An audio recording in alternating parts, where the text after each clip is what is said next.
Oh, hi there. This is MP Fitzgerald, author of A Happy Bureaucracy, and I'm pretending to play the jazz piano. You know, advertisements were invented by the devil to make Ayn Rand happy, and no one wants to make Ayn Rand happy.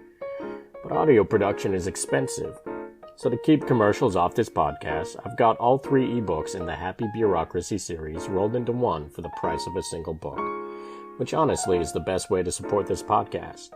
Just check the description for a link and tell your friends about the crazy shit you have been listening to have less friends. Thanks. And now for something completely different.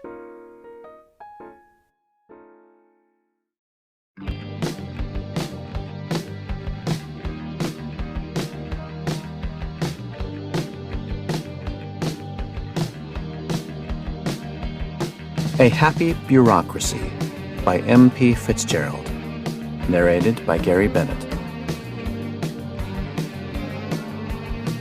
Author's note: strewn between drug use, groin malice, and cursing on a level tantamount to sacrilege are gratuitous mentions of bureaucracy. These bureaucratic references may not be for the weak of heart. Chapter 10. The setting sun offered great relief to the field of cages. The rage it had been beating into the hot earth was finally subsiding, and the blood-orange smear across the dead horizon radiated a sense of peace to the slaves. It was the only beautiful thing most of them had seen in months. The rows of cages were uniform, following a strict grid, yet the cages themselves were anything but. Some were the kind of cage one would expect to find holding an animal, professionally built, made of steel bars, and definitely from before the war. Some were built from scrap, a mixture of chain-link fence welded around rusty car frames. Some were just boxes of sheet metal with penny-sized air holes drilled into them. No matter their shape, they all held living and breathing people, their numbers in the high dozens. Arthur had been put to work to earn his keep before finding himself in the remnants of a van-turned cage. He was marched from one side of the slaver city, where the slaver's well had been dug, and forced to carry 2 5-gallon buckets of water across to the cage fields, a good mile away, and dump them into a large trough. He did this over and over as the sun hammered the earth with cosmic rays. He wasn't allowed a single drop for himself. The trough of water stood dead center between the rows of cages, and to Arthur's great dismay was not for the slaves. It was for the guards, a place where they could openly drink to diminish the hopes of the men and women they held captive. A slave was only allowed water after they earned their keep, and when customers arrived. Arthur sat down in his cage as soon as he was thrown into it. The van that the cage was built out of was cut in half, with the back portion stripped of all seats, doors, and windows, and then wrapped with a thick chain link. It was directly opposite the front half, made in the same fashion. Despite the setting sun, the cage's metal floor was still hot, but Arthur's tired and aching muscles had voted that a discomfort was worth it to endure. This was all his fault. Sure, he was just doing what he was told to do, but at the end of the day, he still chose to do it. This was going to be his life until he was sold. The frightening part? This was better than being sold. He had already heard rumors from the guards who marched him up and down Slaver City that many buyers bought slaves to dig for food. There was a sort of mad gold rush fever for canned goods that had been buried by the radioactive blasts of fusion bombs. It seemed unlikely to Arthur that anyone would find anything near the craters, and if they did, it was probably awash with radioactivity. This did not matter. If the slave found nothing, the hole was usually too deep to get out of, and they would become bait for something else looking for food. If nothing came? If nothing took to the bait, and their masters had nothing to collect from their efforts, well, they could always just eat the slave. A guard came to the trough. He was covered head to toe in sheet metal armor and was shorter than Arthur. He turned his back, stood at the trough for a stunted moment, and then left. Arthur's parched throat made his tongue feel like sandpaper. he turned away from the torturous trough. And that was when he saw him. Across from him, in the other half of the van, where a steering wheel should be, was an old man. An impossibly old man. He wore a collared white shirt, a black tie, and his badge read, Commissioner for Operations, Jack DeWitt. Blood flushed to his slugged muscles, adrenaline poured to his heart, and Arthur shot to the edge of his cage closest to the old man. This was his boss. This was Henry Boyd's boss. The highest-ranking IRS official Arthur had ever laid eyes on, now stuck in a cage, like him. Sir, Arthur said. Commissioner DeWitt, he yelled, not caring if the guards had heard him. The commissioner turned his ancient head and met Arthur's eyes with his own tired gray ones. So, the commissioner said, looks like we have another casualty for my trap. Arthur blinked. Then he blinked again. When he thought of saying something, he elected to blink once more instead. What? Was the only intelligible thing he could offer. What's your name, Agent? DeWitt asked impatiently. Arthur McDowell, sir. Auditor number 824. And now you're a census taker, I suppose? Yes, sir. Me too. This didn't make sense. I've heard of you, seen your file passed around. I'm sorry about that promotion, Mr. McDowell, DeWitt said, moving closer. We had great hopes for you. It was a shame to see you go off in the first wave. How is it that I have gotten here before you? You left a full 12 hours before me. Radioactive sandstorm, sir. Forced us to dig down and sit it out for most of the second day, Arthur said. There were a million questions swimming like caffeinated sharks in his head, but the most selfish one came out first. You knew of my promotion? Of course, DeWitt answered. I personally thought there was no one better for it. After you were chosen in Boyd's surprise lottery for the conscription, the position still had to be filled. Went to a man by the name of Ralph Siemens. It was very unfortunate. DeWitt clutched at the chain-link fence, holding him in. Not that it matters now. It did. He understood DeWitt's sentiment. There was no future for them now.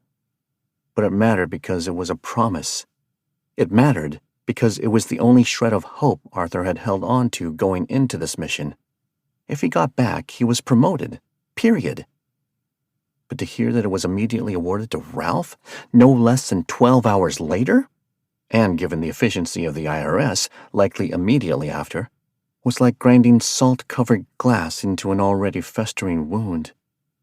The two guards that had brought him here, the man with the poorly drawn snake tattoos and Dumb Dick Rick, were now at the trough. Each stuck their head in and drank voraciously. When they had had their fill, the man in the tattoos pulled out a knife and started to sharpen it with his belt. They clearly intended to stay for a bit, let the slaves know who was in charge. DeWitt lowered his voice. I'm sorry you got caught up in this. Boyd wanted me out of the way, always has. There wasn't anything he was unwilling to do to get to my position, but it was mine to have. His tired eyes met Arthur's once more. The revised National Emergency Operations Guide clearly states that anyone, no matter their pay grade or position, can be reassigned to carry out essential operations.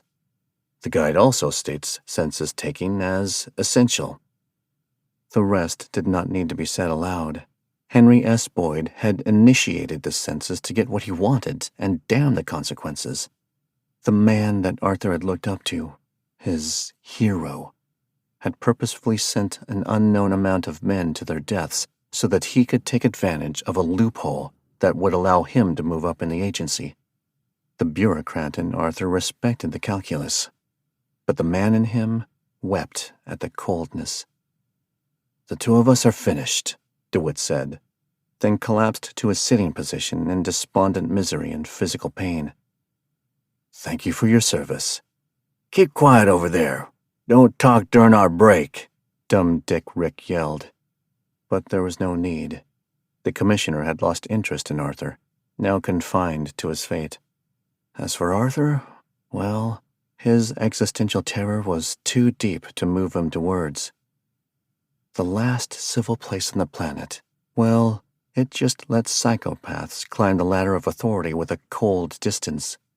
The system that he grew up in, that he believed in, truly and without compromise. What difference was there between it and the terrible hierarchy here? Both Henry S. Boyd and the Colonel had killed men to get to where they are. But at least the Colonel had the decency to throttle those men with his own sausage-like fingers. Boyd had just filed a form. He lied to Arthur's face. This was supposed to be easy. There was supposed to be no one here, a tribe at most. Instead, there was a death trap, and Arthur had stepped into it willingly. "Where'd you get those tats?" Dumb Dick Rick asked the other guard, pointing at the striped garden hoses with poorly drawn circles for eyes. "Those snakes are sick." "Forced a man at gunpoint to do 'em," the tattooed man replied. "Said it'd take him hours.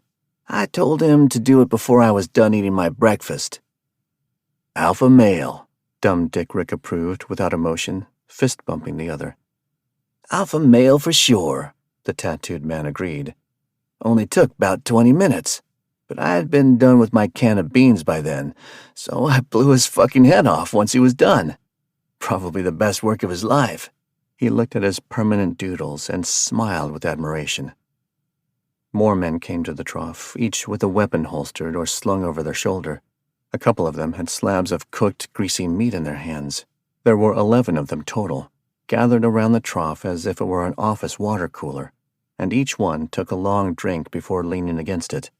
The group was testosterone mixed with an ignorance that almost had integrity. Arthur looked on. These men were proud, brutal, stupid, and arrogant. Was this what man had reverted to as a result of society collapsing? Or had he always been this way, only now he no longer had to hide it? DeWitt gave Arthur a sidelong look, still sitting in defeat. He recognized the look of disapproval in Arthur's face. "You weren't alive before the bombs fell," DeWitt said in a hushed tone. "We were always like that, only interested in covering our own insecurities with a false sense of superiority. If someone thought you were weak, then you picked on or blamed someone that was different than you. Women, different races, different sexualities. Hell, anyone and everyone that wasn't close to you. The only difference between them now and then is that then we didn't have an excuse for it. But we did it anyways." DeWitt raised a hand over his shoulder and clutched the fence. "I saw that in Boyd. The only thing that gives that man pleasure is being above someone else. I kept my position for as long as I did, so he wouldn't get that satisfaction." A few of the guards had spread from the trough, but not far from it. A few of them leaned against the cages, knowing that the slave within would not dare to grab them. It was like dogs pissing to mark their territory, and now that Arthur thought about it, it wasn't a stretch to see one of them do exactly that. The guard that was head to toe in sheet metal had returned. He leaned casually on Arthur's cage. DeWitt stopped speaking at once, not wanting to push his luck. Arthur wanted his promotion because it meant safety, and, in all honesty, he would have been happy to stay there. Or so he thought. He had never been in charge of someone else. Would that power have gone to his head if he somehow did get home and got the promotion that he deserved? How long would it take before power had poisoned his soul? He had always run fantasies in his mind's eye of sending Ralph's smug face off to his death. Wasn't this what Boyd had done to DeWitt? Was civility a luxury to mask the rancid monkeys that they truly were? The sun had almost completely set, and a cool breeze washed over the caged people. It was the closest thing they would get to refreshment. "Anyone else hot?" Dumb Dick Rick boomed at no one in particular. "Why is it still hot out?" A shiver crept up Arthur's creaky spine. No one answered Dumb Dick Rick. As one guard leaned down to drink some water, another punched him in the groin with precision and speed. The man fell down in agony, immediately in a fetal position, clutching his assaulted balls. Laughter burst out of the other guards, the random act of cruelty on the same level as the finest stand-up comedian. Dumb Dick Rick, with a smile that revealed his rotten teeth, chest-bumped the attacker and shouted, "Alpha male, dog! Alpha male!" Then he patted him on the back in affection. The guard leaning on Arthur's cage spat out a giggle, and smoke poured out from underneath his mask. Arthur looked on at his captors in disgust, at once not surprised by his own gender, but lacking any understanding in it. If DeWitt was right, if his experience in both worlds had proved a valid theory of man, was there any escaping this? Arthur knew that there was a life of casual violence and indifference to suffering ahead of him. If terrible things were going to happen to him, why not be defiant to it? The man with the tattoos brought his arm up to show off the snakes to a different guard, but then he froze, looking bewildered. Did my snake just move?" he said, with an awe that sat neatly with fear and pleasure. Arthur looked at the guard near him, the sheet metal armor reflecting what little light was left from the sun. Fuck the consequences, he thought, and moved toward DeWitt. He had questions that his existential crisis demanded answers to, and tomorrow there was no guarantee he would be able to ask them. "Is there no future, sir?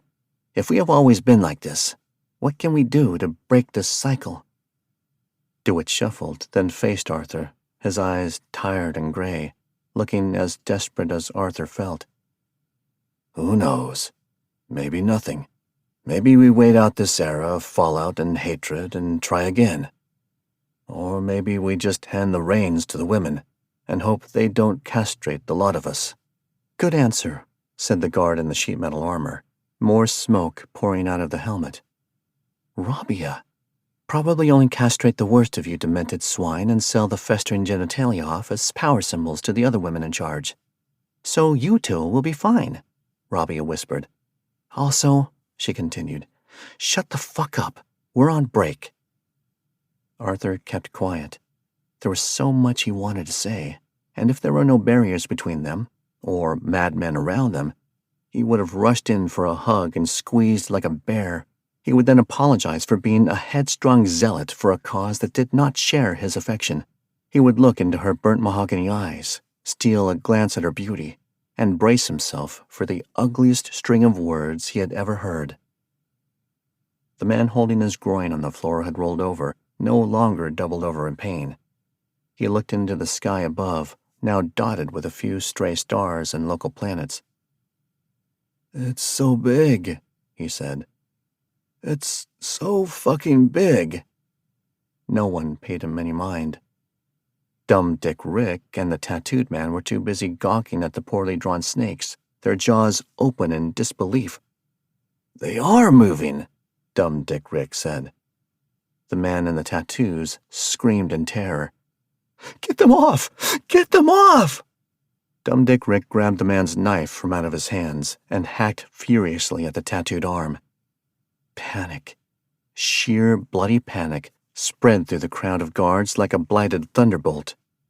"I put something in the water," Rabia said to Arthur, reaching into her pocket.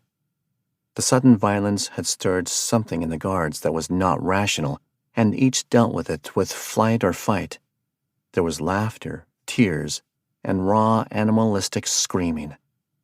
Rabia fished out a lockpick kit, slid a long L-shaped piece of metal into the padlock that was holding the door shut, then pulled out a crooked piece of metal and started to rake it towards her.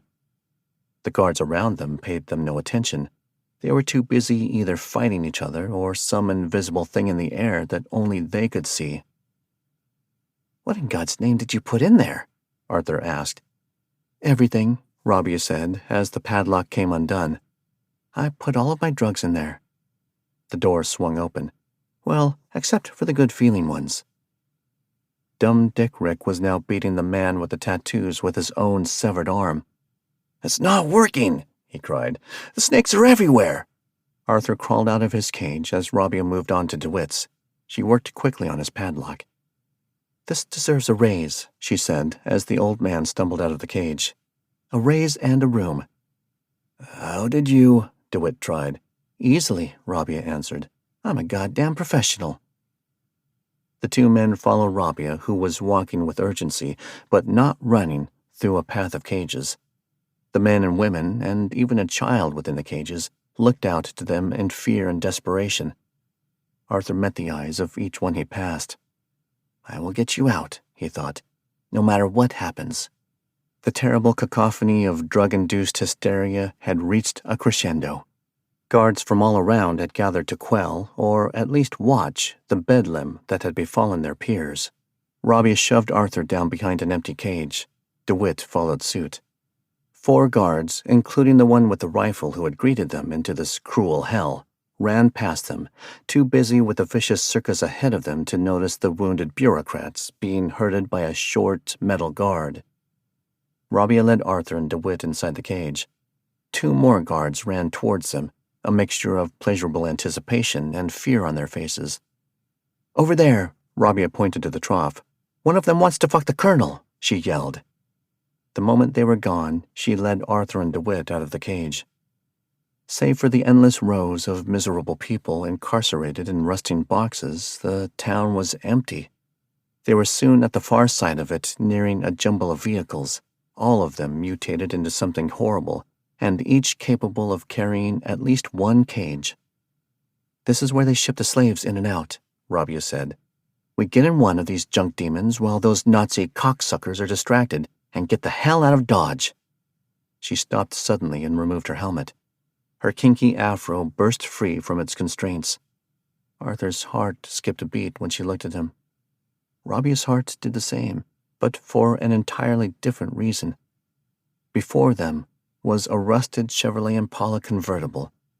Metal spikes were welded to the front of it, and a large cage had taken root in the back seats. This Frankenstein of car and vicious junk had lost most of its red paint, but the large manic smile of a shark had been painted on the hood of it. Rabia was immediately in love. We take this one, she said with awe. Oh, yes. About the author. M.P. Fitzgerald is an author and humorist dedicated to injecting the feverish gonzo style into fiction.